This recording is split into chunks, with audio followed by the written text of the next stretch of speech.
Hey folks, Scott Summers, known as Cyclops, leader of the X-Men, has had an amazing evolution over the years at Marvel.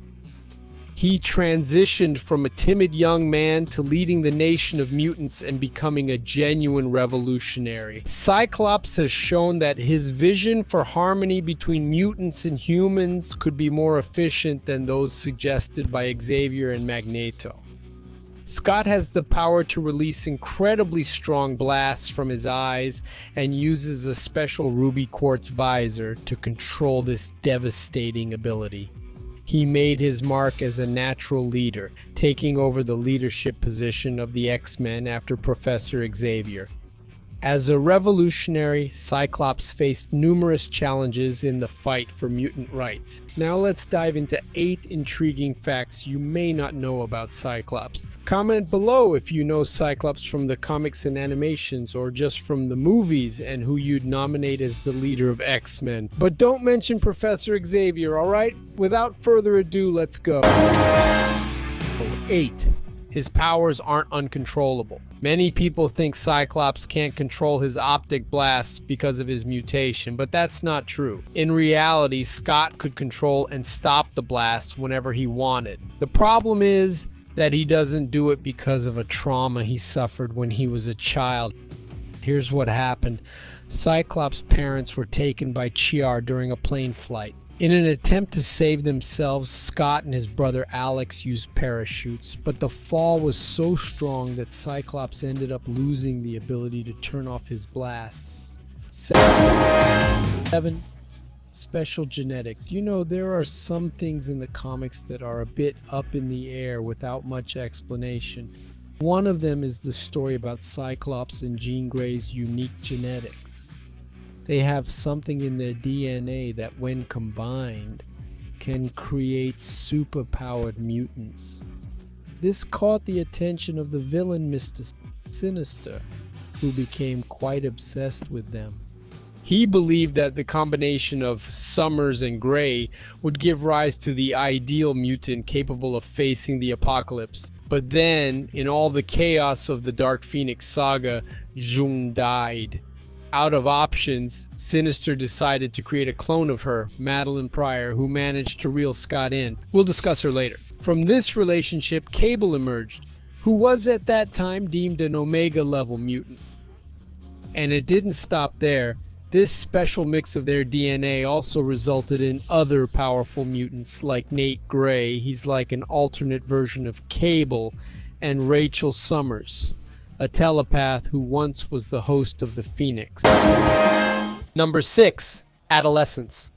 In his adolescence, Scott started having really bad headaches and ended up going to a specialist. What he didn't know is that the specialist was actually Mr. Sinister in disguise.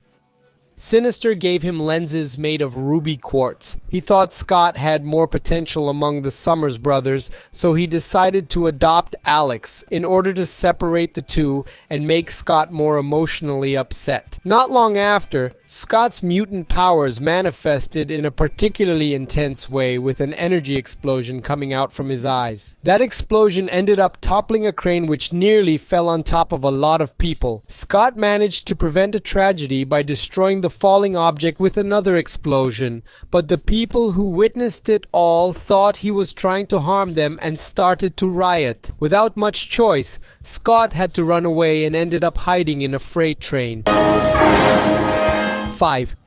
Your power comes from another dimension.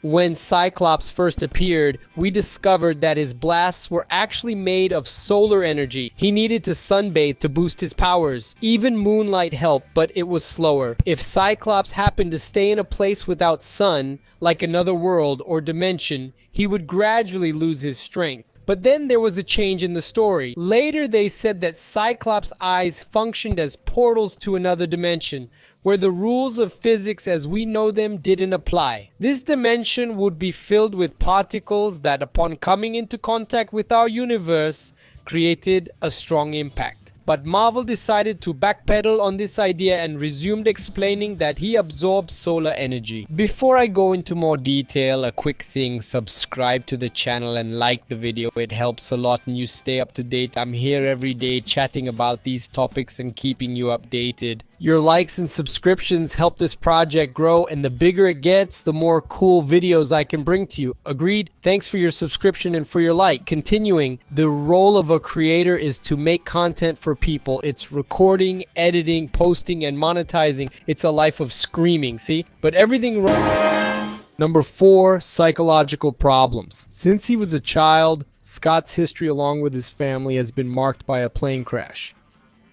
In the ensuing chaos, he had to use a parachute and ended up hitting his head. This accident affected a nerve, leaving him without control over the lasers that came out of his eyes.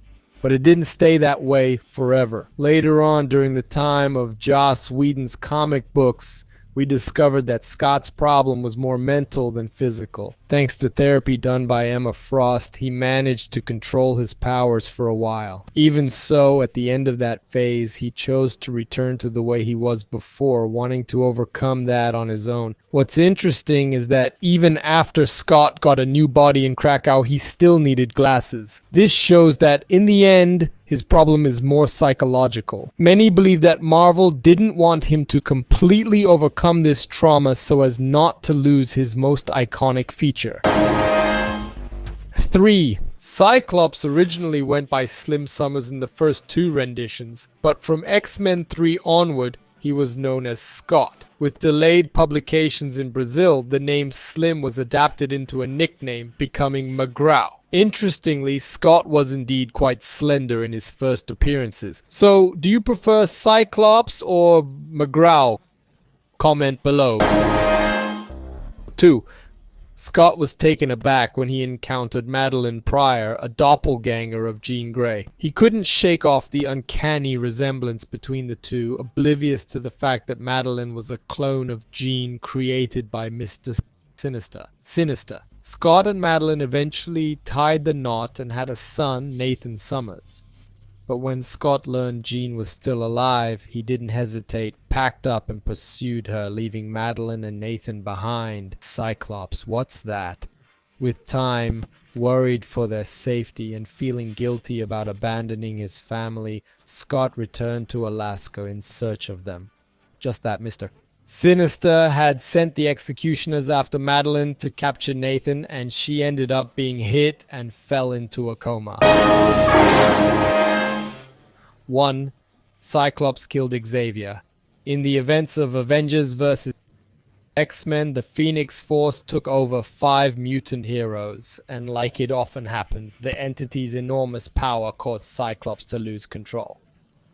In this state, he ended up taking Xavier's life. This turnaround came after Xavier messed with Cyclops' mind and even joined the Avengers. Under the overwhelming influence of the Phoenix, Cyclops couldn't hold back his rage and confronted Xavier, ending yet another one of Professor Xavier's schemes and starting a new era of revolution for the mutants. Got ideas? Any questions or thoughts? Leave it in the comments. I would love to chat about the topic of the video. If you enjoyed the video, smash that like button, share it, and subscribe to stay updated. It's showing up here now. Suggestions for the next videos that it would make sense for you to watch. See you in the next video. Until then.